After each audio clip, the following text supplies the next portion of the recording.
കഴിഞ്ഞ ദിവസം നമുക്ക് അച്ഛനെയും കൊണ്ട് തൃശ്ശൂർ മെഡിക്കൽ കോളേജ് ഹോസ്പിറ്റലിലേക്ക് പോകേണ്ടി വന്നു. അങ്ങോട്ട് പോകുമ്പോൾ കുറച്ച് നേരത്തെ നമ്മൾ ഇറങ്ങേണ്ടതുണ്ട്. 5:30 തന്നെ ഇറങ്ങി 5:45 ബസ്സിന് നമ്മൾ പോയി. അവിടെ 7:30 ആകുമ്പോഴേക്കും ആ ബസ് എത്തിച്ചേരും. അങ്ങനെ എത്തിയാൽ കുറേ ഫോർമാലിറ്റീസാണ്. നമ്മളൊരു 2 ആഴ്ച ഗ്യാപ്പിൽ ചെല്ലുമ്പോഴേക്കും ഒരുപാട് കാര്യങ്ങൾ അവിടെ മാറ്റം വന്നിട്ടുണ്ടായിരിക്കും. അപ്പോൾ ആദ്യം തന്നെ ഒരു ടോക്കൺ എടുക്കണം. ആ ടോക്കൺ എടുത്തിട്ട് കുറേ ലൈൻസ് ഉണ്ട്, കുറേ കൗണ്ടറുകളുണ്ട്. അതത് കൗണ്ടറിൽ നമ്മൾ നോക്കി ക്യൂ നിൽക്കേണ്ടതുണ്ട്. ഇപ്പോൾ മുതിർന്ന പൗരന്മാർക്കാണെങ്കിൽ വേറെയുണ്ട്, അംഗപരിമിതർക്കാണെങ്കിൽ അങ്ങനെ വേറെയുണ്ട്, ഓൺലൈൻ ബുക്ക് ചെയ്തവർക്കാണെങ്കിൽ അങ്ങനെയുണ്ട്. ഞാൻ ഓൺലൈനിൽ ടോക്കൺ ബുക്ക് ചെയ്തിട്ടാണ് പോയിട്ടുണ്ടായിരുന്നത്. ആ ക്യൂ തന്നെ വളരെ വലുതാണ്. പക്ഷെ നമ്മൾ ബുക്ക് ചെയ്ത് പോയാൽ അതിൽ കിട്ടുന്ന നമ്പറിനേക്കാളും മുൻപത്തെ നമ്പർ നമുക്ക് കിട്ടും. കണ്ടോ, എനിക്ക് 100 എത്രയോ ആയിരുന്നു നമ്പർ കിട്ടിയിരുന്നത്, ഇപ്പോൾ 14 നമ്പർ കിട്ടിയത്. ഓൺലൈൻ ബുക്ക് ചെയ്യുമ്പോൾ നമുക്ക് ഇങ്ങനത്തെ ഒരു കളറിൽ ലൈറ്റ് പിങ്ക് ഷെയ്ഡിലുള്ള ഒരു OP ടിക്കറ്റ് അല്ലെങ്കിൽ ഒരു നമ്പറാണ് നമുക്ക് കിട്ടുക. അത് കഴിഞ്ഞിട്ട് നമ്മൾ അതത് OPയിലേക്ക് പോകണം. അച്ഛനെ കണ്ടത് ഗ്യാസ്ട്രോ എൻട്രോളജിയുടെ OPയിലായിരുന്നു.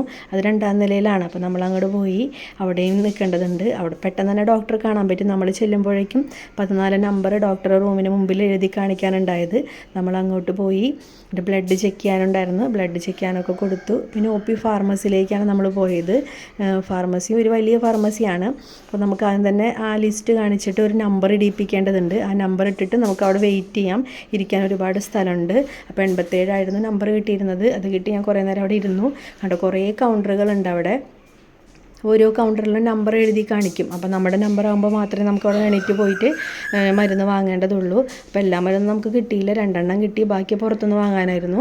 അപ്പോൾ അവിടെ അറ്റത്താണ് ബാക്കി ഫാർമസികളൊക്കെ, ഒരുപാട് പുറത്തുനിന്നുള്ള മെഡിക്കൽ സ്റ്റോറുകൾ അവിടെ ഉണ്ട്. അപ്പോൾ നമ്മൾ അങ്ങോട്ട് പോവുകയാണ് മരുന്ന് മേടിക്കാൻ വേണ്ടിയിട്ട്. കണ്ടോ, മെഡിക്കൽ കോളേജ് അങ്ങനെ നീണ്ട് പരന്ന് കിടക്കുകയാണ്. നമ്മൾ അങ്ങോട്ട് പോയി മെഡിക്കൽ സ്റ്റോറിലേക്ക് പോയി.